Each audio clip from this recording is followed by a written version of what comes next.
Y'all hungry? You want a little snack? How about Southwest egg rolls? Like an avocado egg roll. You need egg roll paper. Comes in something that looks like this. It's like paper thin. Little baking tin. An avocado. Onions. Black beans. Some green pepper. Red pepper. I like a little chicken in mine. It's like a rotisserie chicken that I pulled all the meat off of. Nutmeg. Cumin. Cilantro. This is what we got. Uh-oh. We put it to the side, not in the middle.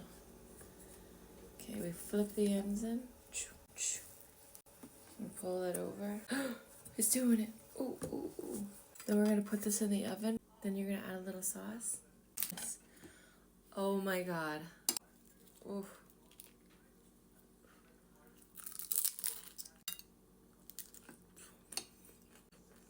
Mmm. Want some? Try this.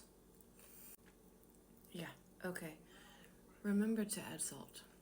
Because, yeah, that was a good lie.